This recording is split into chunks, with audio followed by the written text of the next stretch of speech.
Muy buenas noches, amados hermanos. Gracias a Dios, una vez más estamos aquí delante de la presencia de Dios para continuar conociendo esta preciosa historia que nos cuenta acerca de David cuando ya él va a ascender y va a tomar su lugar en el trono.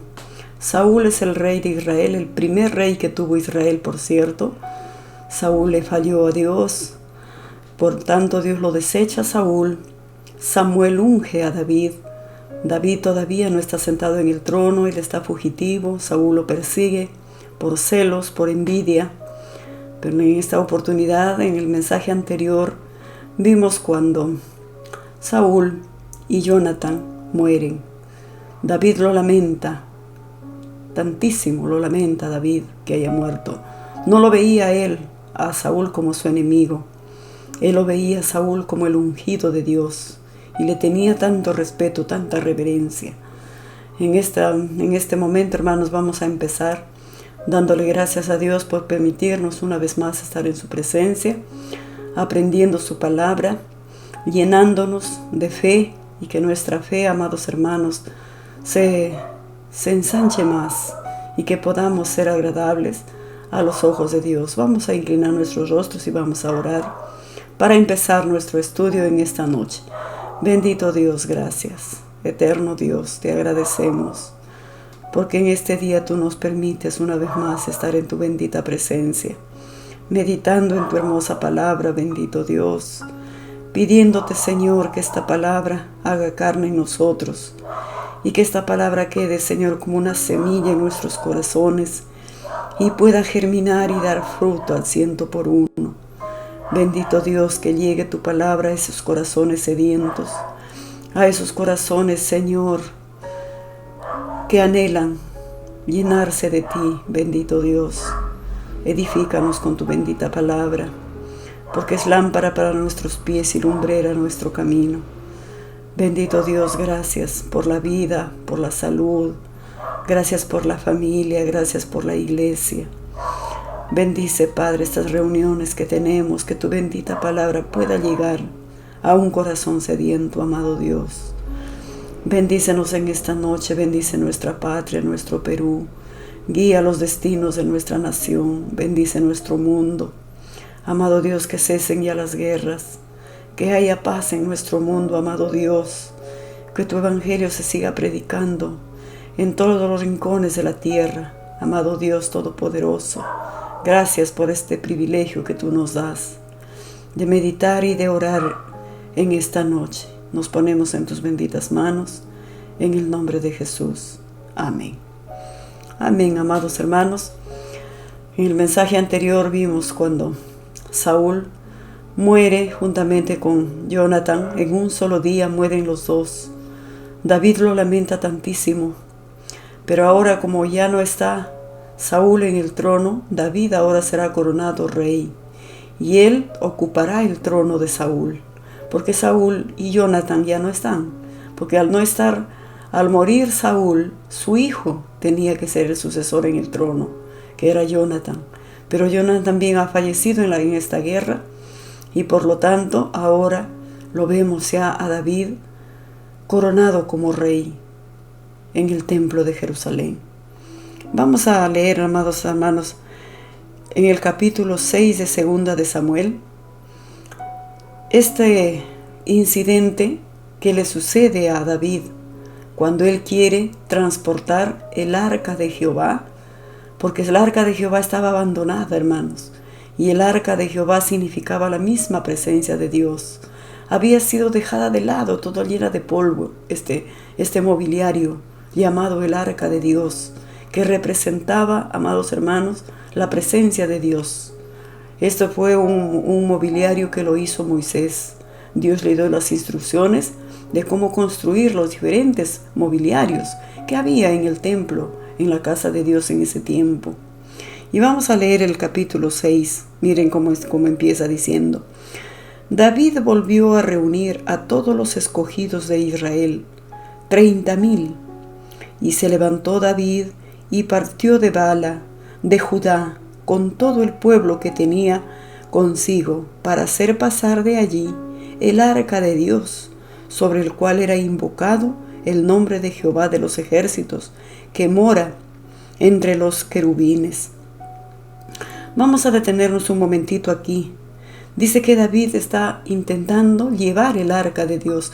Vamos a hacerles recordar, hermanos, esto ya hemos estudiado cuando estudiamos el libro de Éxodo. Hemos visto lo que significaba, qué cosa era el arca de Dios.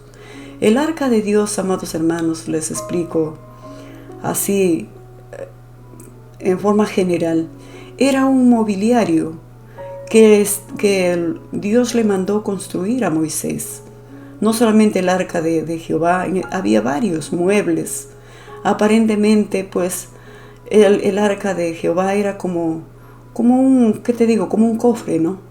Como un cofre más o menos tenía, pues, 1,20 m de largo por unos 70 centímetros de ancho. Así nomás era un tipo como un cofre, amados hermanos, pero era tan sagrado para los judíos, para los israelitas, esta arca de Jehová. Era como un cofre construido de madera y de oro puro. Así era construido este cofre. ¿Y qué contenía dentro en el arca de Jehová? ¿Qué había dentro? Hermanos, era como una caja de oro y de madera, y adentro contenía el maná que Dios le dio al pueblo de Israel cuando estaban divagando por el desierto. Salieron de Egipto, estaban en el desierto, y Dios les dio maná para que comiesen los israelitas. Y por lo tanto eso significaba la provisión de Dios, que Dios nunca nos dejará sin alimento, hermanos. Aún dice a las aves les alimenta. ¿Cuánto más será a nosotros que somos sus hijos, que creemos y que le adoramos a Él? Entonces dentro del arca había el maná, que significa la provisión de Dios. Dios siempre, siempre, siempre va a proveer el alimento para nuestras vidas, nuestro sustento. Como les vuelvo a repetir, si Él cuida de las aves, nunca una ave, amados hermanos, duerme sin comer, nunca. ¿Quién la alimenta? Dios. Y Él dijo, ¿no valen ustedes más que una ave? Por supuesto, así que, amados hermanos, gracias al Señor, Dios está asegurado nuestro alimento diario, nuestro sustento, porque Dios bendice lo que hacemos, amados hermanos. Y eso es lo que había en el arca, no en esta caja que les digo, en esta caja rectangular de 1,20 por unos 70 centímetros, hecha de oro y de madera. Adentro tenían el maná, también adentro estaba la vara de Aarón, que significa el poder de Dios. Esta vara, dice hermanos, a pesar de que ya estaba quebrada de su rama, de su árbol, sin embargo en una noche reverdeció, dice hermanos. ¿Cómo es posible que una vara que ya no está en el árbol, que ya no tiene vida aparentemente, pero en una noche dice que reverdeció, hasta le salieron hojas, hasta flores? Hermanos queridos, esto representa el gran poder de Dios, que para Dios no hay nada que sea difícil. ¿Qué otra cosa había en el arca, amados hermanos? En el arca había también las tablas de la ley. ¿Se acuerdan esas tablas que Dios lo escribió con su propio dedo? El decálogo, los mandamientos, para que el pueblo de Israel se rigiera por estos mandamientos. ¿Pudieron cumplirlo? Nadie. Pero estaba ahí, amados hermanos. Significa los decretos, los mandamientos de Dios, que nosotros los seres humanos tenemos que tomar en cuenta, amados hermanos, lo que Dios nos instruye, lo que Dios nos guía, y tenemos que nosotros esforzarnos por cumplir y por ser diferentes nosotros. No podemos andar y hacer las cosas a la deriva, no. Hay un decálogo, hay mandamientos de Dios en su palabra. Está llena de mandatos a los cuales nosotros tenemos que ser obedientes y tenemos que ser enseñables, sumisos, humildes, para hacer las cosas como Dios nos enseña, no como a nosotros nos parece, sino hacer la voluntad de Dios. Esas cosas había, hermanos, en este cofre, en esta arca, que es el arca de Jehová, el maná, la vara de Aarón y las tablas de la ley. Eso contenía, amados hermanos, pero representaba la misma presencia de Dios. Cuánto respeto le tenían, amados hermanos, los judíos a este cofre, que representaba la misma presencia de Dios. Muy bien.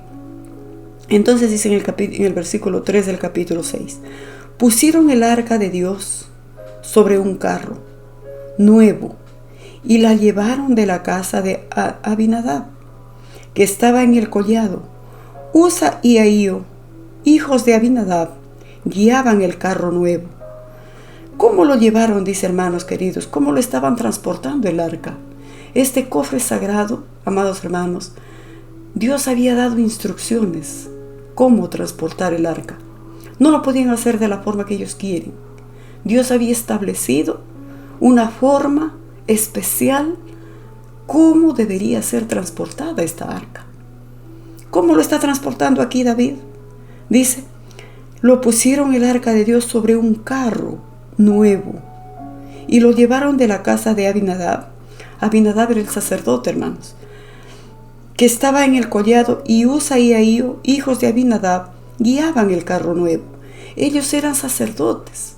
Abinadab, Usa y Ahío eran sus hijos del rey, descendientes de Aarón, conocedores de la palabra. Ellos no eran ignorantes, hermanos. Ellos sabían que el arca de Dios no podía ser transportada de cualquier forma. Tenía una forma especial de transportar el arca. ¿Cómo debería ser transportado este cofre sagrado? Lo transportarían, amados hermanos, solamente los sacerdotes, no cualquier israelita. El arca debería ser transportada por los sacerdotes y a medida que avanzaban, ofrecer sacrificios a Dios, sacrificar un toro, un becerro. Cada vez que el arca avanzaba, adoraban a Dios, hermanos, con suma reverencia.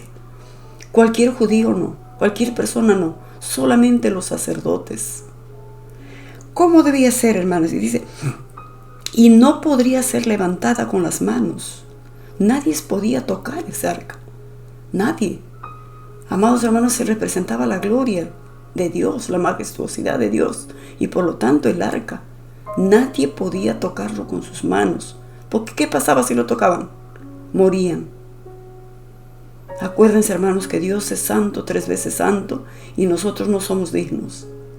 Por lo tanto, Dios había dado claras instrucciones de cómo transportar el arca. Solamente los sacerdotes. No cogerlo con sus manos, sino, amados hermanos, con palos de acacia. Dios había dado esas claras instrucciones a Moisés. Deberían de haberlo sabido el sacerdote Abinadab, sus hijos Usa, tenían que saberlo, porque ellos eran, amados hermanos, descendientes de Aarón, sino que tal vez ellos están transportando el arca de una forma que Dios no les había indicado. Vamos a ver qué va a suceder por esta desobediencia, por esta irreverencia, por esta falta de respeto. Luego, hermanos, los coatitas llevarían el arca no con las manos para que no mueran. Y por lo tanto, Usa, como sacerdote coatita, debería de haber sabido la forma correcta de transportar el arca. Luego, ¿qué va a pasar? Miren, hermanos. Dice que ellos, cuando están transportando el arca, dice, lo pusieron sobre un carro nuevo, en lugar de los palos de acacia. Luego dice, utilizaron bueyes en lugar de sacerdotes. O sea, todos están haciendo las cosas a su conveniencia, a su forma, a su manera, no como Dios les había ordenado. En esta forma de transportar no se ve obediencia, menos se ve sacrificio. Ellos estaban haciéndolo de la forma que a ellos les parecía más fácil transportar el arca de Dios. Y eso, hermanos queridos, Dios se enojará mucho, porque a Dios lo que le desagrada es la desobediencia. Entonces miren, y cuando lo llevaban de la casa de Abinadab, que estaba en el collado con el arca de Dios, Ahío, otro de los hijos de Abinadab, iba delante del arca. Y David y toda la casa de Israel danzaban delante de Jehová con toda clase de instrumentos de madera de haya, con arpas, con salterios, con panderos, con flautas y con címbalos.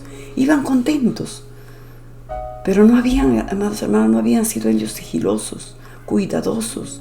No habían tomado en cuenta las instrucciones que Dios había dado para poder transportar el arca de Dios, que representa la misma presencia de Dios.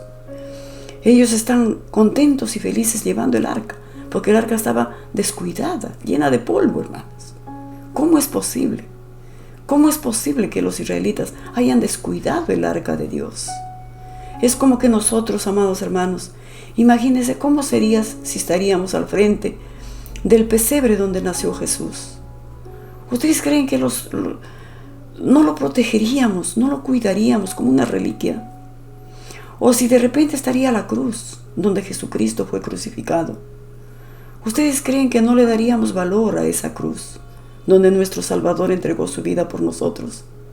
Y aquí los israelitas, amados hermanos, habían descuidado estos muebles que eran sagrados, que Dios le había ordenado a Moisés construir, y sobre todo esta arca que representaba la presencia de Dios.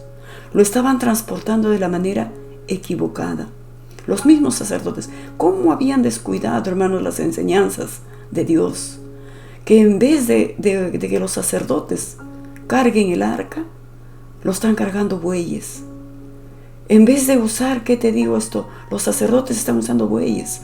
En vez de usar los palos de acacia, no con las manos, están usando una carreta. ¿Por qué? Porque tal vez dijeron así es más fácil transportarla así. Tal vez esa arca era muy pesada. Acuérdense que era de oro puro y de madera.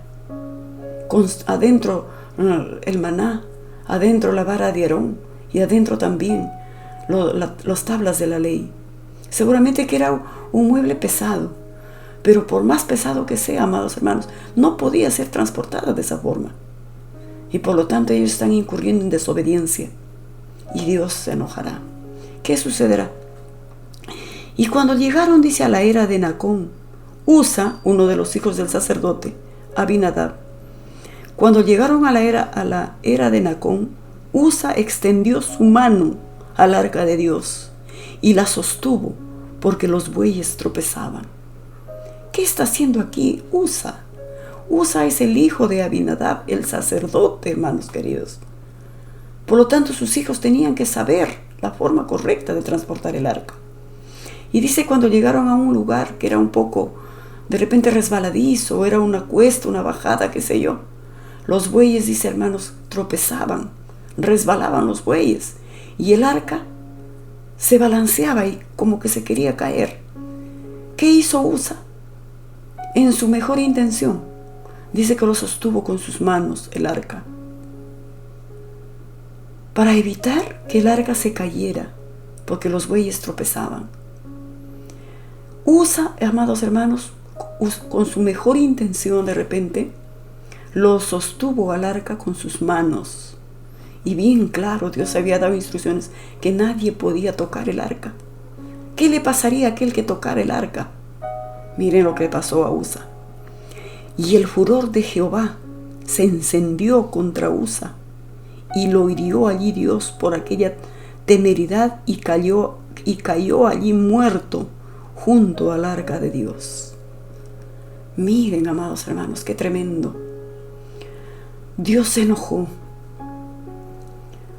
Usa, tal vez, amados hermanos, con su descuido, por querer hacer las cosas a su manera, por querer hacer las cosas de acuerdo a su conveniencia, lo sostuvo el arca con sus manos.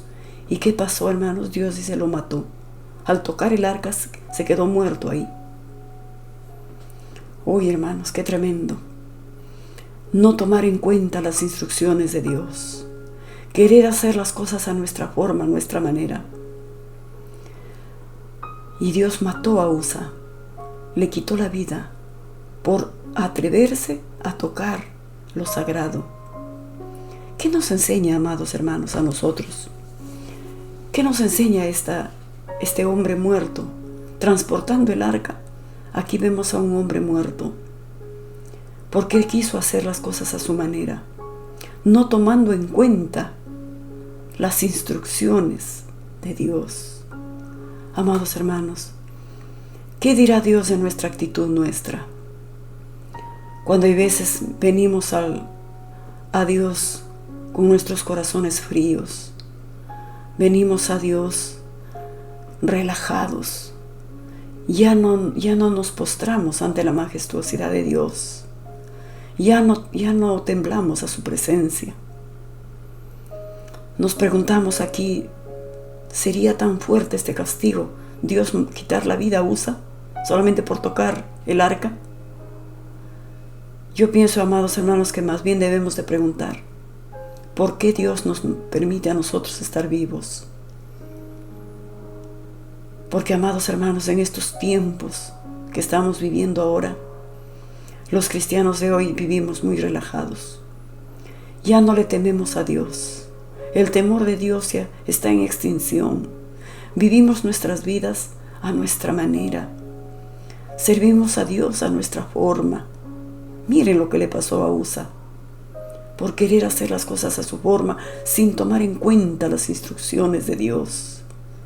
Dios nos ha dado en su palabra, amados hermanos, la forma correcta como nosotros debemos de vivir nuestra vida en esta tierra. Consideremos, amados hermanos, es lo que le pasó a Usa. Y nosotros como hijos de Dios, digamos, Señor, gracias por permitirme vivir, porque estamos viviendo en el tiempo de la gracia. Si no, ya todos estaríamos muertos tal vez. Porque ahora en estos tiempos, como les digo, hermanos, de tanta frialdad, tanta indiferencia, tanta maldad, tanto pecado, tanto libertinaje. Si no sería, amados hermanos, que vivimos en la gracia de Dios, ya nadie estaríamos vivos. Usa murió, hermanos, por desobedecer a Dios, por no tomar en cuenta las instrucciones de Dios. Nos preguntamos, ¿nosotros tomamos en cuenta las instrucciones de Dios? ¿Vivimos una vida santa? ¿Odiamos el pecado? ¿Odiamos la mentira? ¿Odiamos, amados hermanos, los resentimientos, la amargura? ¿Cómo vivimos delante de Dios, amados hermanos? Que esta condición de Usa nos haga reflexionar y decirle, Señor, perdónanos. Y te damos gracias por dejarnos vivir, porque realmente no lo merecemos. Entonces miren, amados hermanos, en el versículo 8 dice, y se entristeció David por haber herido Jehová a Usa, y fue llamado a aquel lugar Pérez Usa hasta hoy. David se entristeció mucho, hermanos, el rey David. Lo que estaban ellos danzando, cantando, llevando el arca de Dios de la manera incorrecta, pero según ellos pensaban que están haciendo las cosas bien, pues dice la palabra, hay caminos que parecen derechos, pero su fin es camino de muerte. Todo lo que hagamos, hermanos, preguntémosle a Dios, Señor, ¿tú estarás complacido con mi forma de vivir, con mi forma de actuar, con mi forma de adorarte? ¿Te complace, Señor? Me preparo, oro. ¿Te complace, Dios, la forma en que estoy viviendo?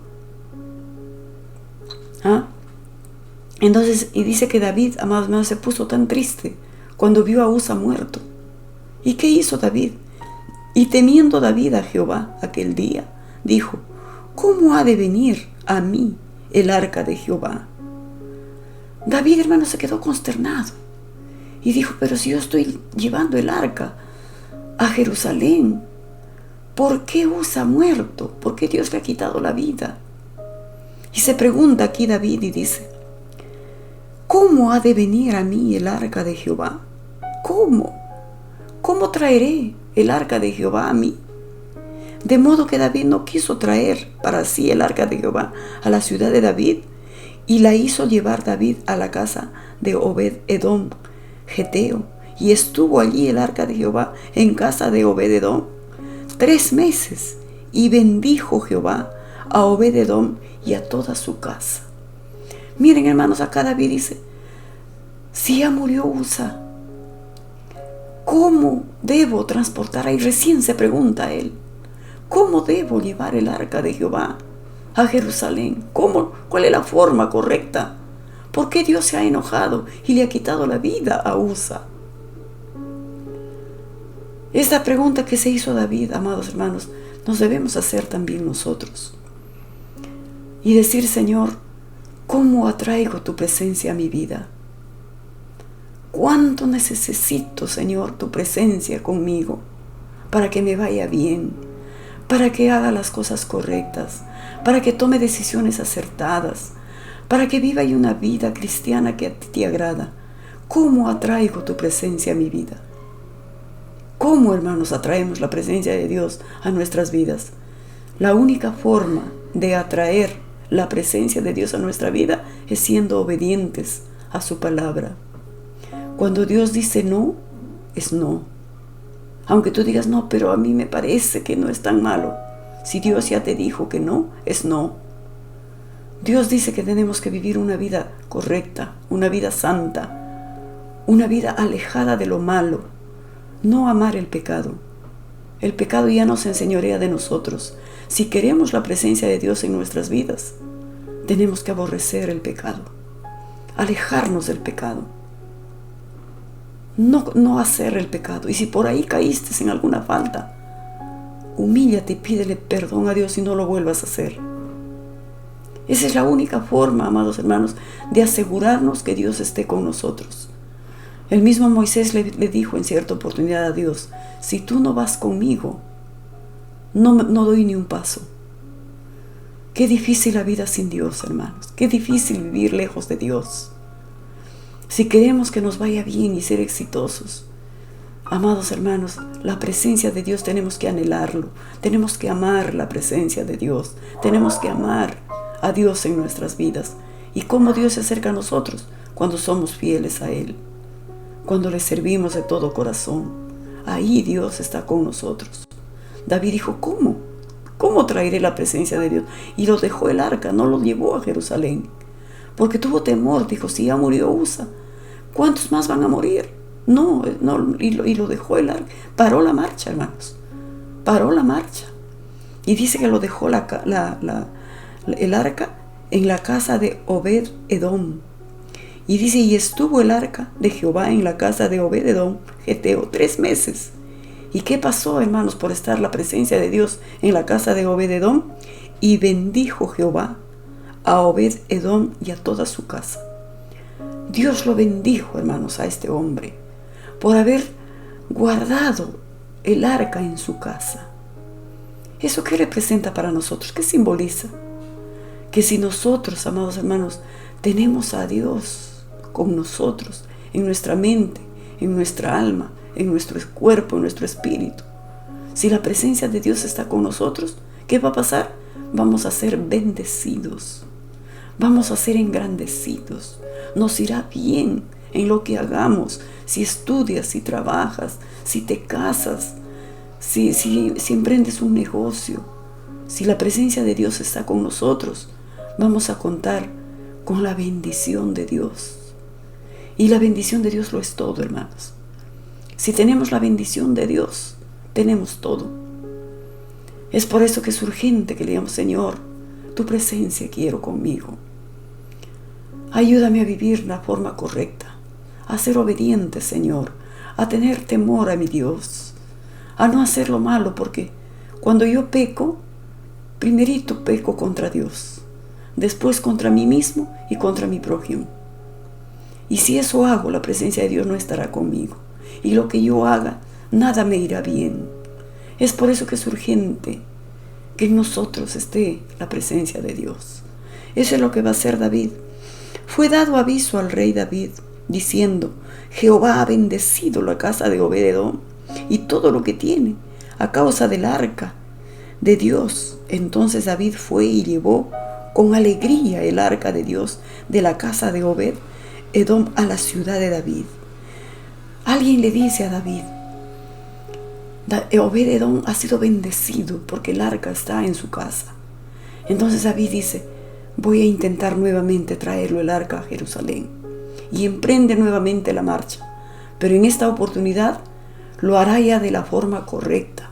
Miren, pues David fue y llevó con alegría el arca de Dios de casa de Obed-Edom a la ciudad de David, a Jerusalén. Y cuando los que llevaban el arca de Dios habían andado 6 pasos, Ahora lo están transportando ya los sacerdotes. Ya no está usando bueyes como al comienzo, hermanos. Ahora dice, y cuando los que llevaban el arca de Dios habían andado 6 pasos, él sacrificó un buey y un carnero engordado. Ahora David está haciendo las cosas correctas, como Dios instruye en su palabra. No está usando bueyes, no está usando carretas. Ahora son los sacerdotes los que están transportando el arca. Y avanzaron 6 pasos. ¿Qué hizo David? Ofreció sacrificios a Dios. Ofreció, dice, amados hermanos, un buey y un carnero engordado, como reverencia, como respeto, como exclamación, admiración a Dios. Y lo transportó, dice, con mucha alegría. Ahora eran los sacerdotes los que cargaban el arca, no cogiéndolo con sus manos, sino con palos de acacia, tal como Dios había instruido. Cuán importante es hacer las cosas como Dios nos enseña, hermano, no como nosotros pensamos. No seas sabio en tu propia opinión, dice. Teme a Jehová y apártate del mal. No digas, no, está bien lo que estoy haciendo. Pregúntale a Dios si está bien. Como Dios te instruye en su palabra, así tenemos que hacer las cosas. Y David, dice, danzaba con toda su fuerza delante de Jehová. Y estaba David vestido con un efod de lino. David danzaba con toda su fuerza. Estaba tan alegre, hermanos, de llevar el arca de Dios de la forma correcta. Y David dice que en su alegría, porque David amaba mucho a Dios. Él decía, Señor, yo te amo con todo mi corazón. Cuando leemos los salmos, amados hermanos, ¿cómo dice David? Te amo con todo mi corazón, entonaré cantos a ti. Me alegraré en ti, mi fortaleza, mi Dios, mi roca, mi fortaleza. Él amaba a Dios con todo su corazón. Y acá lo vemos a David, dice, danzaba con toda su fuerza delante de Jehová. Y estaba David vestido con un efod de lino. Y así David y toda la casa de Israel conducían el arca de Jehová con júbilo y sonido y de trompeta. Y cuando el arca de Jehová llegó a la ciudad de David, aconteció que Mical, hija de Saúl, la mujer de David, miró desde su ventana y vio al rey David que saltaba y danzaba delante de Jehová. Lo menospreció en su corazón. Mical se avergonzó de su esposo. David, hermanos, no le importó a él ser el rey. Se regocijaba, danzaba con toda su fuerza, dice, hermanos. Entonces metieron pues el arca de Jehová y la pusieron en su lugar en medio de la tienda que David había levantado, y sacrificó David holocaustos y ofrendas de paz delante de Jehová. Y cuando David había acabado de ofrecer los holocaustos y las ofrendas de paz, bendijo al pueblo en el nombre de Jehová de los ejércitos, y repartió a todo el pueblo y a toda la multitud de Israel, así a hombres como a mujeres, a cada uno pan y un pedazo de carne, y torta y pasas, y se fue todo el pueblo, cada uno a su casa. Volvió luego David para bendecir su casa, y saliendo Mical a recibir a David, le dijo, cuán honrado ha quedado hoy el rey de Israel, descubriéndose hoy delante de las criadas de sus siervos, como se descubre sin decoro un cualquiera. Miren cómo Mical, hermanos, desprecia y se avergüenza de David. Pero a David no le importa, hermanos. A él no le va a importar. Su esposa le está criticando. ¡Qué vergüenza! ¿No te ha dado vergüenza estar danzando ahí? ¿No eres tú el rey? Te has dejado ver hasta tu ropa interior tanto que danzabas. Y a David no le importaba, hermanos. Miren lo que él va a decir. Entonces David respondió a Mical, fue delante de Jehová quien me eligió en preferencia a tu padre y a toda tu casa, para constituirme por príncipe sobre el pueblo de Jehová, sobre Israel. Por tanto danzaré delante de Jehová, y aún me haré más vil que esta vez, y seré bajo a tus ojos, pero seré honrado delante de las criadas de quienes has hablado. Y Mical, la hija de Saúl, nunca tuvo hijos hasta el día de su muerte. David, amados hermanos, danzando, y Usa muerto. ¿Por qué esa diferencia, hermanos? Un hombre muerto y otro danzando. Cuando David está transportando el arca de la forma correcta, con los sacerdotes, con los palos de acacia, empezó, dice David, a danzar como un trompo, alegre, feliz, contento, porque la presencia de Dios estaba con él. Amados hermanos, él empezó a danzar con toda su fuerza y no se avergonzaba. La gente lo miraba, a él no le interesaba nada. Él decía: estoy tan alegre, que Dios no esté enojado, que Dios no esté molesto con mi danza. Es igual, hermanos queridos, cuando los niños pequeños, cuando el papá llega de su trabajo o de un viaje de repente, y los niños tienden a bailar delante de su papá de alegría. Mi papá, mi papá. ¿Acaso un papá se enoja cuando eso hacen sus hijos? Por lo tanto, Dios tampoco está molesto, hermanos. No lo va a matar a David como mató a Usa. A Usa lo mató por desobediente, por irreverente, por no tomar en cuenta las instrucciones de Dios. Pero ahora David, hermanos, está haciendo la forma correcta y está exteriorizando lo que hay en su espíritu, esa alegría. Si ahora los cristianos de este tiempo, hermanos, seríamos como David, ¿qué te importa lo que diga tu compañero a tu costado? Danza delante de Dios, alégrate, regocíjate. Hay motivo, hermanos queridos, para nosotros también actuar como actuó David, danzar y alegrarnos delante de Dios, porque el Señor dijo en su palabra: yo no te dejaré, no te desampararé, contigo estaré todos los días hasta el fin del mundo. Díganme, hermanos queridos, si no hay motivo para estar alegres, si no hay un motivo para estar gozosos, porque Dios está con nosotros, Él lo ha prometido. David bailó, danzó, giró como un trompo, hermanos, y aún me haré más vil, dijo. ¿Qué me importa lo que tú me digas? Pero yo dancé delante de mi Dios, porque Él está conmigo. Celebro su presencia, celebro que Él esté conmigo. Y nosotros, hermanos, no hay motivo para celebrar, no hay motivo para estar alegres, no hay motivo para decir: Señor, gracias, porque tú dices en tu palabra que estarás conmigo todos los días hasta el fin del mundo. Pero yo haré mi parte, te seré fiel, amaré la santidad, aborreceré el pecado, quiero vivir siempre contigo. Amados hermanos, y Mical tuvo la peor de las desgracias o el castigo, no sé, pero dice que nunca más tuvo hijos. Y en este tiempo no tener hijos era la desgracia más fatal para las mujeres, hermanos, para los orientales. Era una cosa, pero muy dolorosa no tener hijos, no es como en estos tiempos. Ahora más bien los padres no quieren tener hijos. En este tiempo no. La mujer que tenía hijos era bienaventurada, dichosa, feliz. Y Mical dice que nunca tuvo hijos. Amados hermanos, tal vez por menospreciar al rey David. Pero el rey David, amados hermanos, celebró la presencia de Dios. Bailó, danzó, un baile puro, no era un baile sensual. En ninguna parte lo vemos a David danzando, ni cuando lo mató a Goliat, ni cuando venció a los filisteos, ni cuando venció a los amalecitas. No lo vemos danzando a David, pero aquí, amados hermanos, lo vemos regocijándose en la presencia de Dios, porque sabía que Dios estaba con él. Y nosotros también, hermanos, tenemos motivo para celebrar, vivir alegres, felices y contentos, porque Dios está con nosotros todos los días hasta el fin del mundo. Que Dios me los bendiga, mis hermanos.